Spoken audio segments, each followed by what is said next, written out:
사랑하는 서연의 성도 여러분, 성령은 마침내 오셨습니다. 네. 그리고 그 성령은 오셔서 사람을 변화시키십니다. 성령이 사람을 어떤 방식으로 변화시킵니까? 좋게, 생명으로 가득 차지게, 아름다워지게, 선하게, 바른 길 가게 그렇게 변화시킵니다. 그러면 어떤 방식을 통해서 그동안 그가 하나님을 인식하지 못하고 살았던 그가 하나님에 대한 감각이 살아나는 거죠. 하나님을 자각하도록, 하나님을 느끼도록 성령이 그 안에서 사람을 살려냅니다. 영적으로 죽었던 사람을 다시 영적으로 살려내는 거죠. 하나님을 인식합니다. 하나님은 좋으신 분이시구나. 살아나면 하나님은 따뜻한 분이시구나. 하나님은 나에게 자비로우신 분이셨구나. 이런 고백이 흘러나온다는 거죠. 왜? 경험이 되고 느껴지니까. 여러분, 마치 아이가 태어나면 부모를 자각하지 않습니까? 갓난아이가 막 울어요. 엄마가 느껴지지 않아서 막 우는데 엄마가 달려와서 아이를 이렇게 안습니다. 왜 그래? 엄마의 소리를 들은 아이가 울음을 딱 그치는 것이죠. 안정감을 찾고 하나님을 경험하는 것이 마치 아이가 엄마를 느끼는 것과 똑같다는 겁니다. 왜? 우리도 다시 태어났기 때문에 영적인 하늘 아버지를 느끼는 것이죠. 여러분, 혹시 두려운 일이 있으십니까? 삶 속에 걱정스러운 일을 경험하고 있습니까? 속상한 일 때문에 너무 힘드십니까? 그리고 그 속상함과 그 두렵게 만드는 그 근심 덩어리가 잘 안 떨어집니까? 그리고 자꾸 생각나고 내 마음에 들어와서 나를 우울하게 만들고 있지는 않는지 한번 돌아보십시오. 그때는 우리가 다시 하나님을 만나야 될 때라는 겁니다. 하나님 만나면 걱정이 떨어져 나갑니다. 하나님 만나면 근심이 사라집니다. 진짜로. 근심거리가 여전히 있는 것처럼 보이지만 내 마음은 근심하지 않아요. 왜냐하면 하나님이 이제 느껴지니까. 나를 도우시고 나와 함께 하신 하나님을 자각하니까 달라진다는 겁니다. 그래서 하나님의 소리를 들으시기를 주님의 이름으로 축복합니다. 오순절날 베드로에게도 그 일이 일어났습니다. 성령이 임하시면서 베드로가 달라진 거죠. 베드로에게 또는 그 120명에게 성령이 임하고 난 다음에 천하 각국의 그 말들을 통해서 하나님의 큰 복음의 일들을 막 이야기하고 떠들어대니까 그 이야기를 들은 사람들, 본 사람들이 이게 뭔 일이야? 저 사람들은 왜 알아들을 수 없는 말들을 하고 난리야? 그러면서 조롱하기도 하고 술 취했다고 이야기도 하면서 손가락질 하는 거죠. 근데 베드로가 그런 사람들이 눈에 띄인 겁니다. 안 되겠다. 저 사람들이 지금 오해하고 있구나. 술 취한 게 아닌데, 나쁜 게 아닌데, 지금 하나님의 약속이 이루어져서 나에게 일어난 건데 저 사람들이 지금 오해하고 있다. 그래서 설명해 줘야겠다. 내가 가르쳐 줘야겠다. 용기가 일어난 거예요. 실패한 사람이. 두려움에 갇히지 않고 내가 한번 말해줘야 되겠다. 그러면서 베드로의 입이 열려버렸습니다. 베드로의 입에서 하나님의 놀라운 메시지가 막 쏟아져 나오는데 여러분, 너무나 조리 있게 정리정돈되어져 말이 메시지가 막 쏟아져 나오는 겁니다.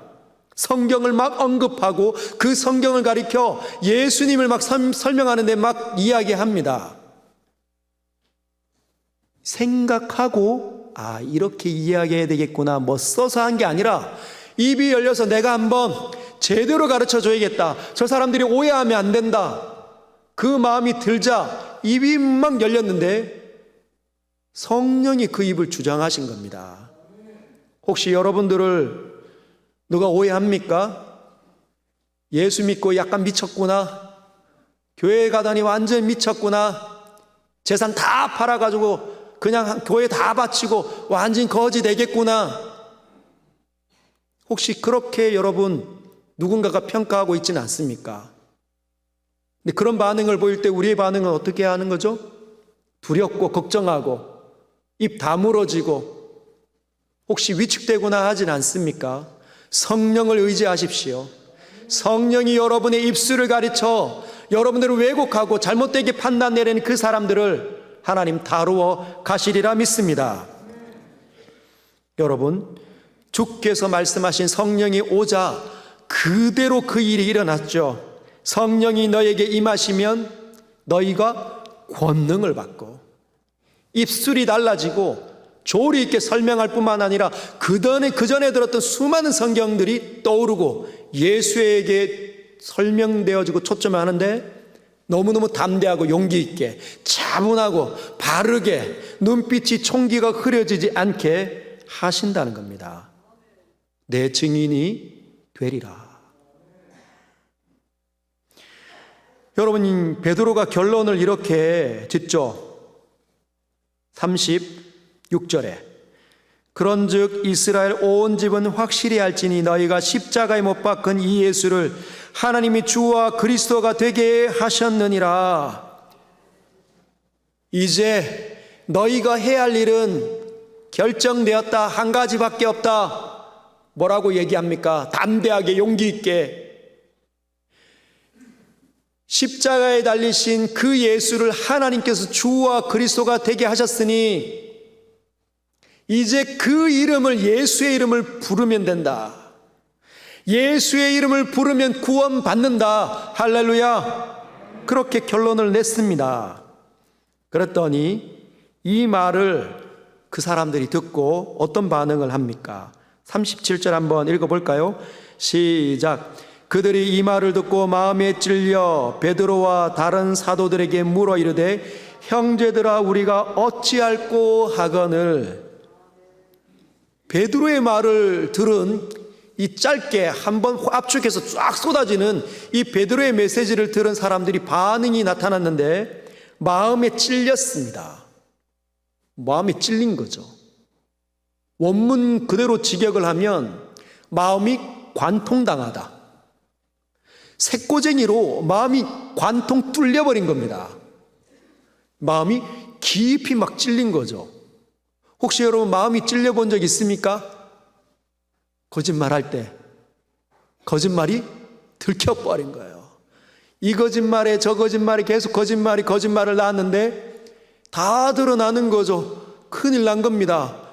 내가 거짓말한 것이 자꾸만 들통이 날 때 등줄기가 서늘해지고 식은땀이 이렇게 흐르고 쭈삣쭈삣하고 반응이 뭡니까? 거짓말하지 말걸. 그때 그냥 사실대로 이야기할 걸. 그게 마음이 관통당한 겁니다. 그러면서 형제들아 우리가 어찌할꼬? 우리 이제 우야노? 우리 이제 어떡하노? 이런 반응입니다. 여러분 사실 이 베드로의 이 짧은 설교를 듣고 이런 반응이 나왔다는 건 놀랍습니다. 사람들이 여러분 복음을 전하면 어떤 반응을 하는지 아시죠? 마음이 강파고 딱딱하고 전도지 좀 휴지통에 그냥 확 던져버리고 길에 던져버리고 복음 전하는 저희들을 막 꼬라보고 이상하게 아래 위로 훑어보지 않습니까? 근데 베드로의 입에서 이 일이 일어났는데 그들은 반응이 달랐습니다. 마음이 막 찔리고 표정이 막 어두워지면서 막 고통스러워하다가 형제들아 우리가 이제 어떻게 해야 되는가 이렇게 물었다는 거예요. 야 정말 놀랍다. 이런 반응이 우리에게도 일어나면 좋겠다. 저와 여러분들의 삶에 복음 전할 때 이런 반응이 일어나기를 축복합니다. 근데 이런 반응이 왜 일어났는지 주의 깊게 살펴보려면 다시 앞절인 36절을 읽어봐야 합니다. 한 번 더 읽어볼까요? 시작. 그런즉 이스라엘 온 집은 확실히 알지니 너희가 십자가에 못 박은 이 예수를 하나님이 주와 그리스도가 되게 하셨느니라 하니라. 좀 감이 옵니까? 그런즉 이스라엘 온 집은, 너희 모두는, 듣는 너희 모두는 확실히 알지니, 분명하게 명확하게 이 사실을 붙잡아야 된다, 이 말이겠죠? 이걸 가볍게 여기면 안 된다. 확실하게 분명하게 붙잡아야 된다. 뭐냐? 너희가 십자가에 못 박은 이 예수를. 그게 무슨 말입니까? 예수께서 십자가에 못 박히셨다. 복음인 거죠. 복음이 사람들의 마음에 부딪힌 겁니다. 그런데 여러분, 이 복음이 지난주에 말씀드린 것처럼 복음의 중요한 골자가 세 가지가 있는데, 첫 번째는 하나님께서 아들을 예수를 이 땅에 보내셨다. 그 예수께서 우리 대신 십자가에서 죽으셨다. 그리고 그 예수께서 다시 살아나셨다. 이 세 가지가 복음의 중요한 골자입니다. 지금 두 번째, 예수께서 십자가에서 죽으셨다, 이 말을 하고 있는 거예요. 그런데 누구 때문에? 오늘 본문에 보면 누구 때문이라고 합니까? 너희 때문에. 그런데 베드로는 이 너희 때문에 예수께서 십자가에서 죽으셨다, 이 표현을 다르게 지금 표현하고 있습니다. 뭐라고 표현합니까? 베드로는 너희가 예수를 십자가에 못 박았다, 너희가 죽였다, 너희가 죽인 것이다, 그 예수를, 이렇게 지금 얘기하고 있습니다. 그런데 여러분, 사실은 예수를 못 박은 사람들이 이들이 아닙니다. 예수님이 십자가에 언제 죽으셨습니까? 지금은 오순절 사건에 성령이 부어졌을 때 아닙니까? 50일 전에. 언제요? 오순절로부터 50일 전으로 거슬러 가면 그때 6월절 때 예수님께서 십자가에서 죽으셨습니다. 근데 그 예수를 죽일 때 누가 죽였습니까? 예수님을 십자가에 직접 못 박고 다른 사람, 왕관, 가시면류관을 씌우고 옆구리에 창을 찌른 사람들이 누굽니까? 로마 군인, 로마 병사들이 예수님을 죽였습니다. 십자가에 못 박은 거죠. 누구의 명령을 따라서? 빌라도가 죽이라고 명령을 내렸기 때문에 빌라도 법정에 서서 재판받고 병사들에게 넘겨진 겁니다. 사형장으로. 근데 누가 예수님을 빌라도 법정에 고소를 했습니까? 유대 지도자들이. 유대 지도자들이 누구죠? 이스라엘의 장로들, 그리고 제사장들, 사두개인들, 바리새인들, 존경받던 사람들, 그들이 예수님을 죽이고 싶어서 사내들인 자기네들 유대 공동체에서 유죄로 내리고 십자가에 죽일 수 있는 권한을 누가 가지고 있습니까? 당시 로마 총독인 빌라도가 가지고 있으니까 빌라도에게 넘겨준 겁니다. 그런데 그러면 유대 지도자들에게 누가 예수님을 팔아넘겼습니까? 돈 받고. 누가 예수님을 팔아넘겼죠? 가룟 유다. 그러면 로마 군인들과 빌라도와 유대 지도자들과 가룟 유다, 이 사람들이 예수님을 십자가에 못 박은 거죠. 그들의 선동을 받아서 주변에서 예수님을 따라다녔던 그 사람들, 예수를 죽여라고 외쳤던 그 군중들이 예수님을 십자가에 못 박은 겁니다. 그런데 베드로가 지금 말하고 있는 너희들은 누구일까요? 6월절 때 예수님을 향하여서 죽여라 라고 외쳤던 사람들이 아니에요. 오순절 날이 이르러서 천하 각국에서 모여 지금 절기를 지키려고 왔던 그 사람들이죠. 예수님을 십자가에 못 박을 때 그때 있었던 사람들 아닙니다. 전혀 예수의 죽음과는 무관한 사람들인데 베드로는 지금 그들을 향하여 뭐라고 얘기합니까? 너희가 예수를 죽였다.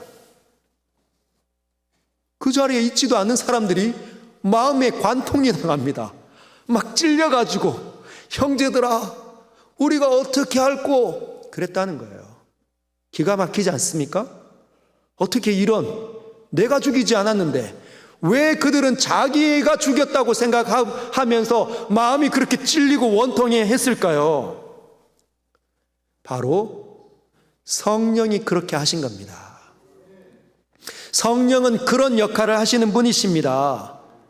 그때뿐만 아니라 모든 역사의 순간 속에서 예수의 사건을 듣는 모든 사람들에게 성령이 임재하시면 그 예수의 사건이 자신을 향한 하나님의 메시지로 하나님의 위대한 선물로 받아들이도록 만드시는 분이 성령이라는 거예요.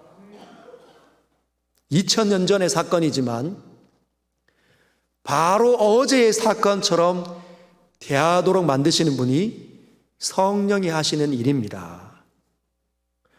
여러분, 지난 가을 학기에 작년 가을에 제가 서연교회에 와서 묵상학교를 처음 시작했습니다. 지금도 묵상 기초반이 있지만 묵상학교에 들어오시면 그 본문 중에 요나서를 한번 다루게 됩니다. 요나서 1장부터 4장을 다루는데 강의를 끝나고 난 다음에 요나서 한 2, 3장쯤 되었을 것 같습니다. 어떤 분이 머리가 누군지는 지금 기억이 나지 않습니다. 저에게 찾아오셔가지고 몰래 니고데모처럼 다른 사람이 눈치채지 못하게 몰래 저에게 찾아오셔가지고 그렇게 얘기하시더라고요. 목사님, 참 요상하죠? 요나가 꼭 저 같은 것 같아요. 요나가 저 많이 닮았습니다. 어떤 부분이 그렇게 닮으셨습니까? 물었더니 요나가 이 뺀질뺀질하고 하나님 뜻을 자꾸 거부하고 도망가는 모습이 자기랑 너무 닮았다는 거예요. 여러분, 요나의 이야기는 예수님보다 훨씬 더 앞의 시대의 이야기입니다. 2000년이 훨씬 더 넘어가는 이야기죠. 근데 그 이야기가 지금 자기의 삶을 지금 들여다보도록 하나님의 음성으로 역사했다고 얘기하는 겁니다. 그러면서 목사님, 진짜 똑같은데 이번 주는 이 요나가 얼마나 정말 더디 믿는지 저랑 똑같은데 이제 바다에 떨어지는데도 불구하고 회개 안 하고 나를 그냥 던져라. 제가 요즘에 그런 상태입니다, 목사님. 그러시더라고요. 놀랍지 않습니까? 왜 그분은 그렇게 말씀하셨을까요? 이것을 가리켜 학자들은 이렇게 이야기합니다. 하나님의 인카운터, God's encounter. 한번 따라할까? God's encounter. 하나님을 인격적으로 만납니다. 하나님께서 그 사람을 인격적으로 지금 만나고 계시다는 겁니다. 하나님이 살아계심이 하나님께서 누구이신지 실제로 그 말씀을 통해서 그와 부딪히고 있다는 거예요. 그래서 자기를 들여다본다는 거죠. 그래서 베드로의 말을 들었던 사람들이 하나님께서 만지시는 그것 때문에 나 때문에 예수께서 죽으셨구나. 내가 예수를 죽였구나. 내가 내 멋대로 살았기 때문에 하나님 믿는다고 말하는 내가 그렇게 엉터리로 살았기 때문에 거짓말하고 살았기 때문에 남을 그렇게 미워하고 살았기 때문에 내 중심적으로 살한 내 못난 자가 예수를 죽였구나. 아픔이 일어났다는 거예요. 여러분, 이 반응은 너무너무 필요한 겁니다. 좋은 반응이에요. 사람이 살아나는 데는 은혜가 주어질 때 은혜가 값어치 있게 여기는 그 좋은 반응이 바로 애통함입니다. 자기 죄가 깨달아지는 거. 그런데 어떤 사람은 자기의 죄가 깨달아지지도 않는데 하나님 막 사랑한다고 이야기하는 사람들이 있습니다. 그런데 전혀 복음을 못 만났을 수도 있어요. 왜 그럴까요? 여러분, 제가 막 거짓말 엄청 많이 하고 남을 많이 미워하는데 교회 와서 보니까 막 찬양이라든지 설교 가운데 하나님께서 나를 사랑하시는구나. 아, 그렇구나. 나는 진짜 사랑받는 자구나. 하나님 나를 좋아하시나 봐. 그런데 내가 막 계속 거짓말도 하고 계속 나쁜 짓을 계속 하고 있는데 찔림도 없는데 하나님 나를 사랑하니까 계속 하는 거예요. 거짓말도 계속하고 삶이 안 달라지는 거죠. 이 나쁨이 청산되지 않는 겁니다. 좋아지지 않는 거예요. 주님을 제대로 만나지 못한 거죠. 그래서 마음이 찔린다. 내 죄 때문에 내가 너무 고통스럽다. 눈물 난다. 그건 너무나 좋은 반응입니다. 심령이 가난한 자는 복이 있나니 천국이 그들의 것입니다. 내가 영적으로 완전히 거지 같구나 깨달아질 때 하늘이 열리는 거죠. 두 번째, 복이 뭡니까? 애통하는 자는 복이 있나니 그들이 위로를 받을 것이다. 아, 나 때문에 그 아들께서 와서 죽으셨구나. 내가 하나님의 아들이 죽지 않으면 안 될 정도로 심각하게 망가져 있구나. 애통해야 위로를 받을 수 있다는 거예요. 하나님께서 다시 무릎 꿇은 그 사람을, 하나님의 자비를 구하고 하나님의 앞에 은혜를 구하는 그 사람을 하나님 일으키 세우시고 안아주시는 겁니다. 돌아왔으니까, 탕자로 다시 돌아왔으니까 아버지께서 맞아주시는 거죠. 여러분, 남편을 위해서 울어야, 자라지 않는 자녀들, 방황하는 자녀들을 보면서 애통해야 하나님의 위로가 나에게 전달된다는 것 꼭 기억하십시오. 38절, 그랬더니 그런 반응을 하는 그 사람들에게 베드로가 한 번 더 권면합니다. 베드로가 이르되 너희가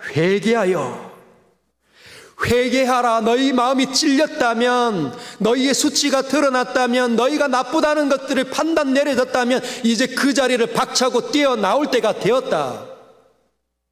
너희는 그렇게 살면 안 된다. 남을 미워하면서 남을 고통스럽게 하고 있는데 왜 너희가 모르느냐. 회개해라. 돌이켜라. 이렇게 지금 권면을 합니다.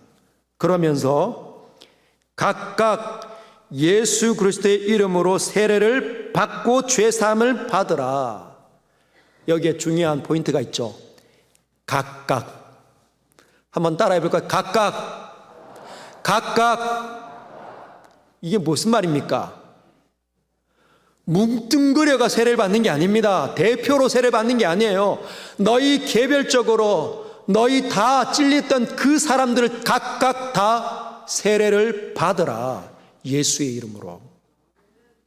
여러분, 신앙은 철저히 개인입니다.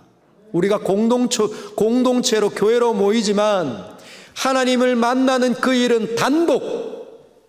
여러분, 개별적으로 하나님 만나셔야 합니다. 아내가 기도를 너무 많이 하고 천사 같은 아내니까 아내의 치맛자락 잡고 천국 올라가려고 생각하시는 분이 있다면 절대로 못 갑니다. 우스갯소리로 그 치마가 찢어지는 거죠. 여러분, 스스로 예수님을 만나야 합니다. 엄마가 나를 모태신앙인으로 태어나게 했고 그렇게 기르고 많이 기도했으니까 엄마의 기도로 나는 천국 갈 수 있다? 아닙니다. 엄마의 기도가 있었기 때문에, 여러분의 부모님, 그 할아버지 할머니의 기도가 있었기 때문에 이 자리에 나와 있기는 하지만 하나님을 직접적으로 만나야 된다는 거죠. 주님 앞에 무릎을 꿇어야 합니다. 천부여 의지에 없어서 손 들고 항복합니다. 있어야 된다는 거죠. 그리고 세례를 받으라. 예수 그리스도의 이름으로 세례를 받으라. 무슨 뜻입니까? 몸에 표시를 내라. 세례 받는 거 몸에 표시 내는 거죠. 세례를 이전에, 여러분 이 시대는 세례를 어떻게 받은지 아십니까? 세례라는 단어가 물에 잠기다라는 뜻입니다. 세례가 물에 잠기다는 뜻이에요. 어디로요? 흐르는 강으로 예수님을 믿고자 하는 사람들을 데리고 가서 흐르는 물에 담궜다가 일으키는 것이 세례입니다. 왜 흐르는 물입니까? 이 당시 유대의 사람들은 이렇게 생각합니다. 고여있는 물은, 움직이지 않는 물은 썩은 거다. 그래서 흐르는 물은 움직이는 것이기 때문에 살아계신 성령을 의미하는 거죠. 그래서 흐르는 물 속으로 예수 믿겠다고 하는 사람을 데리고 갑니다. 코를 잡고 머리를 받치고 물 속에 확 담굽니다. 그리고 이렇게 세우는 거죠. 물 속에 확 담길 때 뭘 느끼는 겁니까? 나는 죽었구나.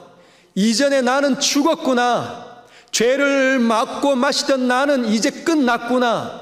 그리고 일어서면서 코를 열어주고 첫 숨을 내쉴 때 나는 예수와 함께 다시 살아났구나. 물에 흐르는 강물에 담궈서 몸에 표시를 내는 겁니다. 그러면서 삶을 살아갈 때 우리가 실패하지 않습니까? 우리도 자주 넘어지지 않습니까? 욕심도 부리고 미움도 일어나고 거짓말도 할 때 어떻게 일어나는 거죠? 내가 표시를 받았으니까. 내가 세례받은 사람인데, 내가 예수 믿는 사람인데 이러면 안 되지. 다시 돌이키도록, 주님의 그 길을 다시 걸어가도록 하기 위함이 세례를 받는 표시를 내는 겁니다. 여러분, 살아나시길 주님의 이름으로 축복합니다. 그러면 뭘 선물로 받는다? 성령을 선물로 받을 것이다. 그리고 이 성령은 39절에 이어서 더 설명하는 거죠. 이것은 약속으로 주어져 있다. 너희와 너희 자녀와 모든 먼데 사람 곧 주 우리 하나님이 얼마든지 부르시는 자들에게 하신 것이라. 여러분, 어떤 분들은 끝까지 그냥 더디 믿으려고 애를 쓰시는 분들이 계십니다. 목사님, 그래도 오순절 사건은, 성령 강림 사건은 단회적이라면서요. 마가의 다락방에 있는 사람들에게만 주어진 것 아닙니까? 그런데 얼마나 더디 믿는지 오늘 본문은 뭐라고 이야기하십니까? 이 약속은 너희와 너희 자녀와 먼데 사람 곧 주 우리 하나님이 얼마든지 부르시는 자들에게 하신 것이라. 오순절 다락방, 마가의 다락방에만 있었던 사건이 아니라 베드로의 말을 들은 모든 사람들에게 주어지는 약속이라는 겁니다. 즉 저와 여러분에게도 동일하게 적용될 수 있다는 거죠. 할렐루야. 약속을 붙잡고 기도하십시오. 하나님은 언약의 하나님이십니다. 말로 한 약속이 언약이죠. 그분은 말로 했기 때문에 사인을 해야 효력이 있는 게 아니라 말로 한 약속도 언제나 변함없이 신실하게 지키시는 분이시기 때문에 언약의 하나님이라 말씀하는 거예요. 그 말씀을 붙잡고 기도하십시오. 이루어지리라 믿습니다. 그랬더니 세례를 받는 사람들이 생겨났는데 41절에 보면 그 말을 받은 사람들은 세례를 받음에 이날의 신도의 수가 3,000이나 더하더라. 할렐루야. 마가의 다락방에 성령이 임했을 때는 우리보다 훨씬 더 적은 숫자였는데 이제 우리 교회보다 훨씬 더 큰 교회가 단번에 된 거예요. 놀랍지 않습니까? 120명에게 3,000명이 붙어버렸습니다. 왜 그렇습니까? 3,000명은 성령이 없었던 사람, 하나님이 임재하지 않았던 사람, 껍데기만 남아있는 영적으로 죽은 사람들인데 120명에게는 성령이 부어지는 참되신 하나님 생명을 가지신 분이 역사하면 그 생명이 있는 쪽으로 붙어버리는, 마치 철가루들이 자석에게 완전히 달라붙는 것 같은 그런 일이 일어난다는 거죠. 그런 일이 서인교회에 일어나기를 원합니다. 여러분, 비전을 품으십시오. 우리 모두가 오늘 성령의 충만함을 잊기를 원합니다. 우리가 쭉정이가 아니라 껍데기만 있어서 비어있는 깡통이 아니라 알맹이, 성령이 역사에서 생명으로 가득 차지고 하나님이 느껴지기만 한다면 세상에 비어있는 사람들, 하나님께서 예비한 사람들이 우리에게 붙여지리라 믿습니다. 그들에게 생명을 나누어주는 거죠. 복음은 세대를 초월합니다. 밭은 휘어져 있는 거죠. 하나님께서 거두고자 하시면 거두어지는 겁니다. 남서울교회에서 이런 일이 있었습니다. 남서울교회에 전도 폭발 훈련이 그 기지국 교회거든요. 전도 폭발 훈련 본부가 따로 있지만 그 훈련 본부에서 대한민국에 한 3-4개 정도 기지국 교회를 둡니다. 그리고 그 기지국 교회를 통해서 훈련자들을 모아서 거기서 훈련을 시켜 다시 한국교회 지교회로 보냅니다. 그 사역을 전도 폭발부가 훈련원이 지금 하고 있는데 남서울교회에서 이 전도 폭발 훈련을 하는 거예요. 지도자 과정으로. 전국에 또 공고가 나가고 많은 사람들이 지원을 합니다. 그러면 일주일간 집체 교육을 받아요. 근데 한 장로님이, 어느 지역인지는 모르겠는데 한 장로님이 그런 간증을 하셨습니다. 자기가 교회 장로인데 복음 전도지를 들고 나가려고 하면 자꾸 쭈삣쭈삣거리는 거예요. 한 번도 복음을 전해보지 못해가지고 너무너무 이게 불편하고 싫은 거죠. 부담감이, 장로인데 못하고 있으니까, 한 명도 전도 못 해봤으니까 너무 부끄러워서 지원을 한 겁니다. 그런데 거기에 막상 훈련을 받았는데 훈련 받으면 막 잘 되는 게 아니에요. 똑같은 거죠. 전도지를 들고 막상 이제 교사와 함께, 가르치는 교사와 함께 전도하러 나갑니다. 길거리로. 사람들에게 저기요 이렇게 얘기하면 도를 하십니까? 그런 사람처럼 뭐 이렇게 쳐다보는 거죠. 이 뭐야? 전도지를 목차면은 구겨서 또 던져버리니까 접촉을 못 하겠는 거예요. 그래서 이 장로님이 꾀를 내셨습니다. 택시를 타야 되겠다. 여러분, 서울에서 작은 동네 한 번만 가도 30분, 40분 걸립니다. 그러니까 일반 거리에서는 전도지 가지고 가면 사람들이 자꾸 도망가니까 막 이렇게 홍해가 갈라지듯이 나를 피해서 다 이렇게 멀어지니까 멀어지지 않는 한 사람을 만나야 되겠다. 택시 운전사. 택시 기사는 40분, 30분, 40분 동안 영락없이 거기에 있는 거예요. 목적지에 도달할 때까지. 그래서 어떻게 합니까? 용기를 내서 한번 해보는 거죠. 너무 말하는 게 너무 부끄러운 겁니다. 용기를 내서 혹시 기사님 교회에 나가보신 적 있으세요? 이렇게 물었는데 마침 그 기사님이 그런 얘기를 하셨대요. 제가 10년 전까지는 교회 다녔는데 손님이 아시는 것처럼 경제가 너무 어려워지니까 택시 운전도 너무 안 돼서 제가 한동안 못 나갔습니다. 10년 동안 방황하고 있습니다. 그러니 요즘에 안 믿겨지더라고요. 그 이야기를 듣고 난 다음에 어떻게 한 거죠? 성령이 여기서 자신감을 불어넣으셔서 막 줄줄줄줄줄 나온 겁니다. 내가 대구에서 올라온 장로인데 어떻게 있고 어떻게 나는 어떻게 믿었는지 막 이야기가 쏟아져 나온 거예요. 그랬더니 그 택시 기사분이 그러면 다시 한번 교회 나가봐야 되겠다. 하나님께서 나를 다시 부르시는 것 같다. 그 생각을 했다는 겁니다. 그리고 내릴 때 기도해주고 내렸다는 거예요. 놀랍지 않습니까? 그래서 제가 물어봤습니다. 그 택시 운전사가 너무 고마워서 택시비는 받았습니까? 했더니 받으셨다고 그러시더라고요. 여러분, 그런 겁니다. 하나님께서는 사람의 마음을 감동시키시는 거죠. 드디어 초대교회가 이루어졌습니다. 120명에 3,000명이 갑자기 새신자로 몰려들어와서 대형 교회가 이루어졌습니다. 그런데 이 초대교회가 가만히 내버려 두지 않고 이 사도들과 120명이 일사천리로 조직을 만들고 해야 할 일을 다 하게 만들었습니다. 어떤 일이었을까요? 42절이 너무나 중요합니다. 우리 같이 한번 읽어볼까요? 시작. 그들이 사도의 가르침을 받아 서로 교제하고 떡을 떼며 오로지 기도하기를 힘쓰니라. 초대교회에 이루어졌던 일들이 오늘 42절 한 절에 다 담겨져 있습니다. 그래서 이 구절은 우리 한국교회를 진단하는 데 캐논처럼 사용해 봐야 합니다. 우리는 과연 이 초대교회랑 얼마나 닮아 있는가? 우리에게는 과연 이 일이 있는가? 어떤 부분이 부족한가? 나는 어떻게 생각하고 있었는가? 한번 들여다보시길 바랍니다.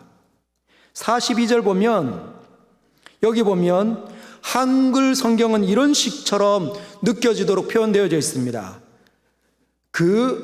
그들이 이제 막 큰 교회가 된 초대교회가 그들이 사도의 가르침을 받아서 사도의 가르침을 받았기 때문에 서로 교제하고 떡을 떼며 오로지 기도하기에 힘썼구나, 이렇게 표현되어져 있지만 원문은 그렇지 않다는 거예요. 원문은 어떻게 되어져 있냐면 그 초대교회가 어떻게 했느냐, 무언가 일에 힘썼다, 이렇게 되어져 있습니다. 시작이 그렇게 되어져 있어요. 초대교회는 힘썼더라, 지속적으로 힘을 썼더라, 그렇게 이야기하면서 다음에 4가지를 설명을 합니다. 첫 번째가 사도의 가르침을 받는 일, 두 번째가 서로 교제하는 일. 아직 나오면 안 됩니다. 네, 사도의 가르침을 받는 일, 두 번째가 서로 교제하는 일, 세 번째가 떡을 떼는 일, 네 번째가 오로지 기도하는 일인데, 헬라어 원문 성경이 번역본이 여러 개가 있습니다. 근데 2가지로 나누는데 하나는 4가지로, 즉 그들이 지속적으로 힘썼더라, 무엇? 사도의 가르침과 그 and를 붙인 거죠. 사도의 가르침을 받는 것과 서로의 교제하는 것과 떡을 떼는 것과 그리고 오로지 기도하는 것. 그래서 그리고 이런 단어가 쓰여져서 4개로 나눠진 번역본이 있고 3개로 나눈 번역본이 있습니다. 즉 어떻게 되냐면 사도의 가르침을 받는 것과 서로 교제하고 떡을 떼는 것과 두 번째, 그리고 세 번째 오로지 기도하는 것, 그것에 힘썼다. 저는 세 번째 이야기를 가지고 저와 여러분들 그리고 한국교회를 한번 진단해 보려고 합니다. 자, 첫 번째, 사도의 가르침을 받는데 힘쓰더라. 한번 따라 읽어볼까요? 사도의 가르침을 받는데, 다시 사도의 가르침을 받는데 힘쓰더라. 여러분, 사도들이 뭘 가르쳤을까요? 처음 나온 그 새 신자들에게 뭘 가르쳤을까요? 예수 그리스도가 누구이신가? 예수 사건에 대해서 열심히 가르쳤다는 겁니다. 그분이 어떻게 오셨는지, 오셔서 무슨 일들을 하셨는지, 어떤 기적을 베풀었는지, 어떤 사건들이 있었는지, 십자가를 왜 지셨는지, 십자가 지실 때 어떤 일들이 있었는지, 부활할 때 어떤 모양으로 부활하셨는지, 이 일들을 얘기했다는 거예요. 여러분, 사람에게, 성도에게 가장 중요한 건 예수 그리스도입니다. 여러분, 예수 그리스도에 대해서 알고 있습니까? 예수 그리스도에서 정통하시길 바랍니다. 근데 한국교회에 너무너무 필요한 부분이에요. 제가 보니까 한국교회에 있는 많은 분들이 예수 그리스도 그분에 대해서 너무 모른다는 거예요. 그냥 십자가만 알고 부활한 것만. 예수님께서 오병이의 사건을 펼치시면서 어떤 일들이 있었는지 잘 모른다는 거예요. 모태신앙인인데, 모태신앙인으로서 오래 신앙생활이 흘렀는데도 불구하고 예수님이 누구요? 중등부, 고등부 회장 출신인데, 청년부 리더 출신인데, 찬양 인도자였는데 예수님에 대해서 너무 모른다는 겁니다. 시무권사고 시무집사고 장로인데 예수님에 관한 지식과 이해가 너무나 얇다는 거예요. 그래서 쉽게 찢어지는 거죠. 여러분, 적어도 하나님의 나라와 천국은 같은 개념임을 알고 있었어야 합니다. 신앙 연수가 오래됐다면. 그런데 작년에 제가 처음 와서 이 부분을 이야기할 때, 하나님 나라에 대해서 설교할 때 어떤 분들이 그렇게 이야기하셨다는 것을 제가 들었습니다. 정 목사가 말하는 거 저 이단 이야기 아니야? 얼마나 슬픈 현실인지. 왜 그럴까? 가르치지 않는 거죠. 예수님에 대해서, 예수의 사건에 대해서 목회자들 정확한 이해가 없으니까. 여러분, 찬양을 그렇게 부르지 않습니까? 높은 산이 거친 들이 조막이나 궁궐이나 내 주 예수 모신 곳이 그 어디나 하늘나라 천국이다. 예수가 있는 곳이. 주기도문도 그렇게 했을 거 아닙니까? 주의 나라가 임하시옵소서, 나라가 임하옵시며, 그렇게 늘 했는데, 여러분, 하나님의 나라가 이 땅에서 시작돼서 저 나라에서 완성되는 겁니다. 그래서 많은 목사님들은 배워야 되고 열심히 공부해야 되고 끊임없이 노력하고 연구해야 합니다. 지난 여름에 토마스 안캠피스 그리스도를 본받아 고전 읽기입니다. 고전이죠. 아주 오래된 책인데 1400년대 말에 지어진 책입니다. 이 책을 제가 한 10수년 전에 샀습니다. 그래서 한 번도 안 읽었어요. 한 번도 안 읽고 우리 서영교회 교인들과 함께 여름에 한 70명, 80명 7주간 그리스도를 본받아 책을 읽었는데 왜 이제야 읽었을까 후회가 막 밀려왔습니다. 얼마나 좋은지, 야 정말 귀한 책이구나. 그래서 어떤 권사님은 3번째 읽고 있다고 하십니다. 그 기간이 끝나고 난 다음에 너무 좋아가지고 진짜 다 장로님, 참석하셨던 장로님들 그리고 집사님들 너무 좋다고 이야기합니다. 배워야 된다는 거죠. 여러분, 그러면 사도들은 왜 이 세 가족을 끊임없이 그렇게 가르쳤을까요? 왜 예수에 대해서 그렇게 집요하게 이해가 될 때까지 가르쳤을까요? 이유가 있습니다. 이 3,000명이 다 초신자들이에요. 초신자. 처음 믿는 겁니다. 처음 믿는 거. 그러면 이제 막 변화된 사람들의 특징이 뭐죠? 아직 죄의 경향성이 남아있다, 많이. 그래서 마음에 안 들면 또 원망하고 불평하고 또 삐죽삐죽거리고 남을 노려보고 또 싸우고 하는 거죠. 그리고 시간이 지나면 아니 꼭 이렇게 살아야 되나, 그냥 편하게 살아도 되는데 예수 믿고 그냥 천국 가면 되지, 이런 말이 불쑥불쑥 올라온다는 겁니다. 자기밖에 모르고 살던 사람들이 그들이었기 때문에 배워야 된다는 거죠. 오늘 가르쳐 놓으면 내일 달라지는 사람들이 바로 3,000명 그들이었습니다. 그래서 지속적으로 가르쳐야 합니다. 오늘도 가르치고 내일도 가르치고 하나님의 사람답게 살아갈 때까지 가르치는 거죠. 한국 교회가 약한 부분이 이 부분이에요. 그렇게 가르치지 않는다는 겁니다. 그래서 교회 안에서 너무 잘해요. 우리 권사님들과 장로님들과 우리 집사님들 모든 성도들이 헌신도 하고 선교도 하고 교사도 하는데 문제는 교회에서는 너무 잘하는데 집에 가기만 하면 안 된다는 거예요. 집에 가기만 하면 뭘 해야 될지 모르겠다는 거죠. 아내로서 어떤 말을 하고 남편으로서 어떻게 아내에게 다가가고 그리고 자녀들을 믿음의 어머니와 아버지로 어떻게 길러야 되는지는 모른다는 겁니다. 그래서 그냥 뭐 하는 거죠? 성경 읽는 모습과 기도하는 모습밖에 못 보여주는 거예요. 그것만이 전부였다는 거죠. 한국교회는 그렇게 흘러왔습니다. 그래서 너무 삶이 가정으로만 가면 가정이 너무 깨어져 있고 위기를 맞고 있는데도 불구하고 역부족이라는 겁니다. 그래서 배워야 합니다. 여러분 결정하십시오. 마음을 먹으십시오. 이번 주에 신앙서적 하나씩 구입하시길 바랍니다. 인터넷을 통해서 또 주변 서점을 가셔서 내 마음에 오는 감동이 있는 책 하나 구입하시고 이 가을에 결실하는 가을에 읽어내시길 바랍니다. 두 번째는 서로 교제하며 떡을 떼는 데 힘쓰더라. 한번 읽어볼까요? 같이 한번 읽어보겠습니다. 시작. 서로 교제하며 떡을 떼는 데 힘쓰더라. 여기에 나타나는 교제하다는 단어가 여러분이 너무나 잘 아는 코이노니아라는 단어가 쓰여져 있습니다. 한번 따라 읽어볼까요? 코이노니아. 코이노니아. 이 코이노니아는 함께 연합하다는 뜻입니다. 함께하다.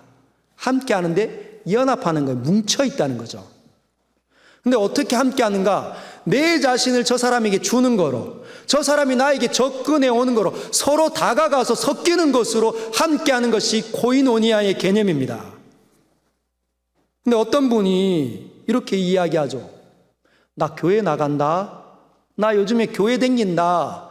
이렇게 얘기하지만 예배만 드리고 성도의 섞임이 일어나지 않고 예배만 드리고 가면 그들은 교회는 다닐 수는 있어도 다닐 수는 있어도 교회가 뭔지는 모르는 분들이고 교회는 아직 아닙니다.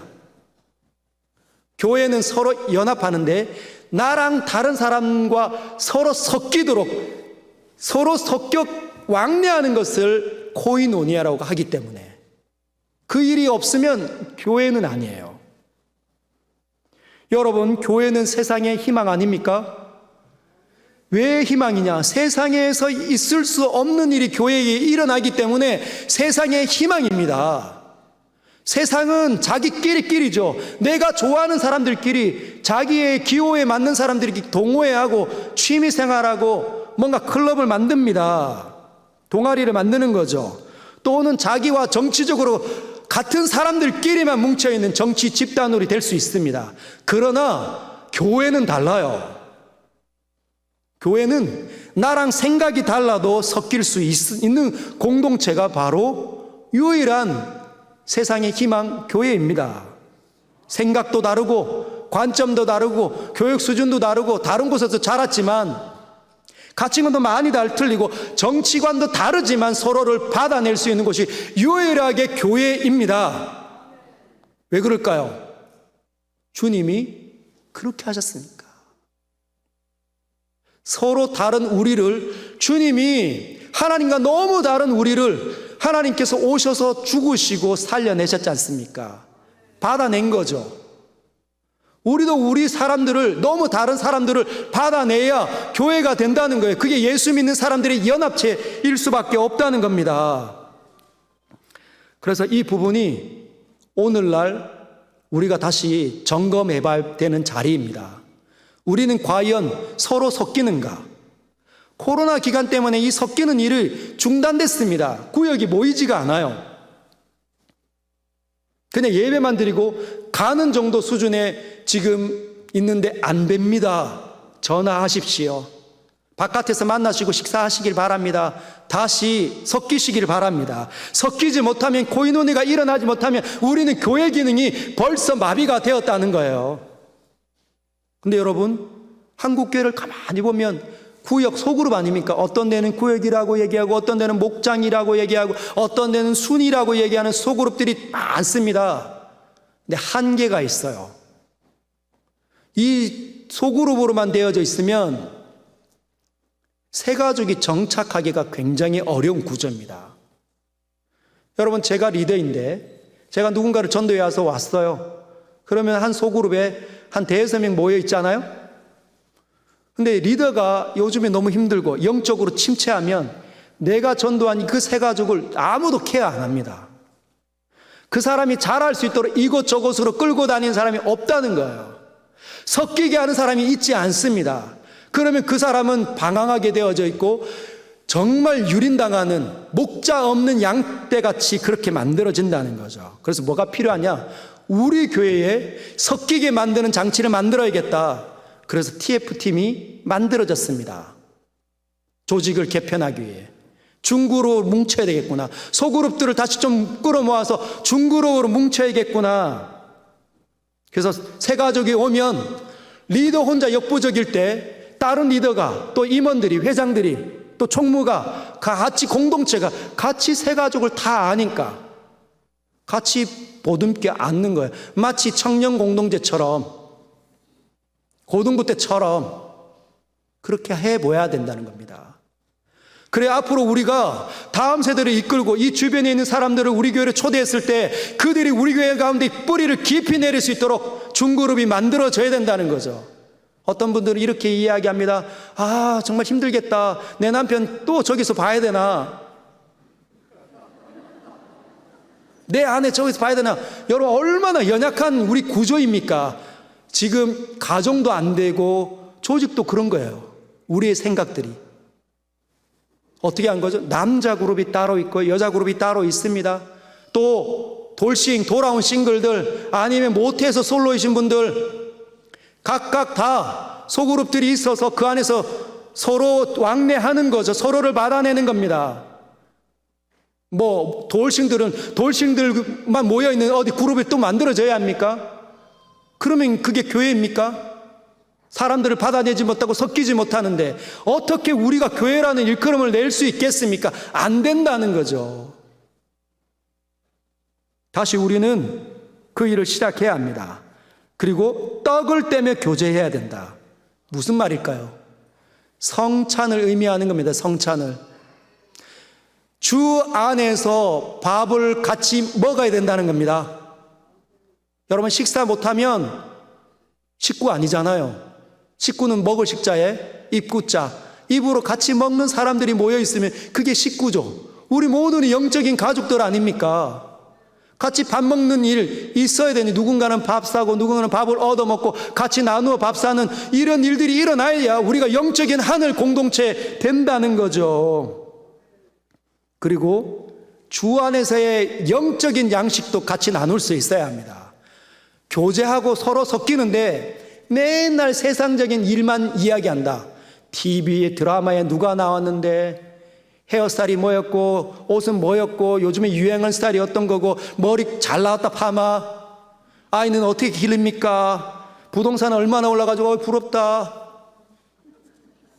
주식 이런 거 물론 우리가 그런 이야기도 할 수 있어야 된다고 생각합니다. 그러나 주 안에서 말씀 가운데서 해석이 되고 난 다음에 그 일을 서로에게 나눌 수 있어야 되죠. 말씀 가운데에서 말씀 한 주 동안 받은 은혜를 가지고 서로에게 다가가지 못하면 우리는 영적인 생명의 공동체라 말할 수 없습니다. 여러분, 제가 몇 주 전부터 지금 주보에 묵상 노트에 다음 주 본문을 싣고 있습니다. 지난주에 오늘 본문을 싣고 오늘 설교를 한 거예요.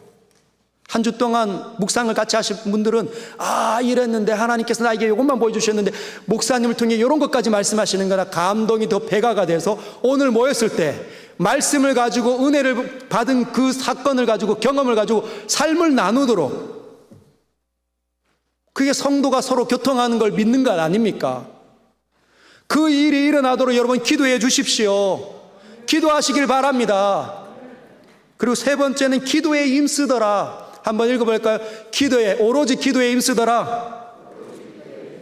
오로지 기도에 힘쓰더라. 여러분, 이 사람들은 왜 기도에 힘썼을까요? 맛봤기 때문에, 경험했기 때문에. 기도했는데 사람이 달라지고 용기가 생기고 막 입에서 막 조리 있게 성경이 막 해석이 되는 거 경험했을 뿐만 아니라 안 믿는 사람들이 엄청나게 들어왔잖아요. 나에게 붙여졌잖아요. 내가 그렇게 두려워하는 사람들이. 기도했는데 경험해봐야 기도가 되는 거예요. 여러분, 기도하십니까? 여러분, 지금 기도하고 계십니까? 여러분의 입술은, 여러분의 기도의 자리는 건강합니까? 아니면 교회 나왔을 때만, 아니면 하루에 3번 식사 기도할 때만 기도하십니까? 왜 그렇게밖에 기도 못할까요? 기도의 경험이 없기 때문에. 하나님께서 나의 기도를 들으신다는 경험이 없기 때문에. 여러분, 하나님께서는 살아계신 분이십니다. 할렐루야. 여러분, 저는 우리 기도하는 자리 금요 기도에 여러분을 초대합니다. 많이 비어졌어요. 우리 공동체가 제법 많은데 금요일 날 나와서 함께 하나님 나라를 놓고 기도하는 열망 있는 사람은 너무 적습니다. 제가 1시간 일찍 와서 어떻게 기도하는지 아십니까? 하나님, 오늘 모인 사람들이라도 기도할 때 하나님 만나게 하시고 그들이 기도한 내용이 삶 속에서 이루어지는 거 경험케 해 주십시오. 하나님 살아있는 사인을 반드시 보여주시기를 원합니다. 여러분, 이 젊은 목사가 최선을 다해서 발버둥 치며 기도하고 있습니다. 그래야 우리 서영교회가 기도하는 공동체가 되고, 이 초대교회가 했던 그 일 우리가 지속하고 힘쓰고 다시 이 일들이 거룩하게 일어나게 되리라 바라보기 때문입니다. 저는 그런 기대가 있어요. 여러분, 어떤 기대가 있습니까? 저와 동참해 주시길 부탁드립니다. 기도하는 자리에 나오십시오. 기도하면 살아날 수 있습니다. 약속 붙잡고. 할렐루야. 오늘 말씀을 기억하면서 주어진 메시지 놓고 함께 기도할까요?